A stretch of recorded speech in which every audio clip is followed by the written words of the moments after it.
Tuloy ang pinis ni Kwan nito. To ayusin mo ng pagpipinis ha. Inapinis niya yung loob.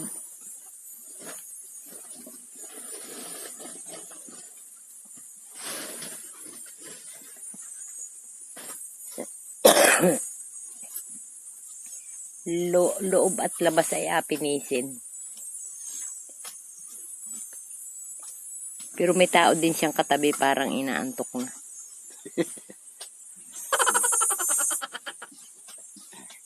Takot na takot yan sa camera, tumingin.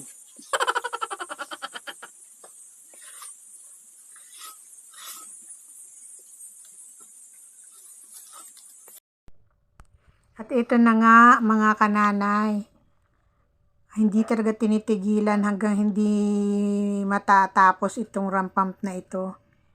Overnight ng mga pamangkin ko sa paggawa, talagang tinesting nila kung talagang kailangan kasi talagang hindi gagalaw yung ano niya, yung ramp pump. Kasi iyan sinimento para hindi siya gumalaw, kaya tingnan nyo naman. Ang galing-galing, hindi siya gumagalaw. Hindi katulad noon na yung unang pinakita ko sa inyo. Ano pa siya, wala siyang semento. Kaya kailangan sementohin siya para hindi siya gumalaw-galaw. Kaya talaga namang in-overnight na ng mga pamangkin ko para siyempre kailangan din nila magtrabaho, kailangan din nila mabuhay para sa kanilang pamilya. Kaya ayan, inumabot na sila ng umaga. Dahil pa na yung testing nila dyan sa ramp pump. Kaya yung sigurado talaga bago nila iwanan ay matibay na matibay, hindi magigiba. Oh.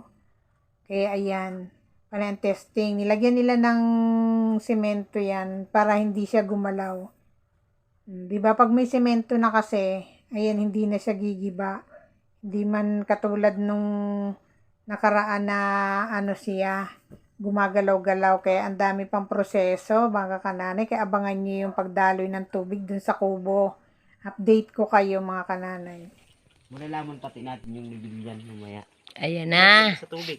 Tumutulo ng tubig ng aming tangke.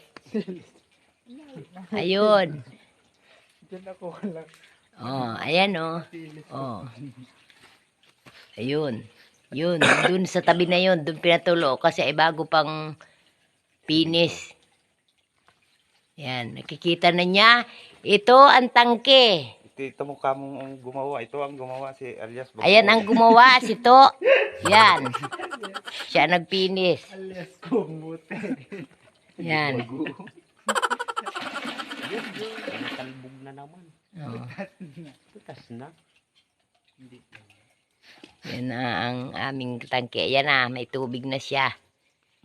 Dito kukuha ng tubig. Nakabukas na yun doon? Ang ramp pump para umakyat sa Ipap. bahay. Sa kubo. Bahay namin sa kubo.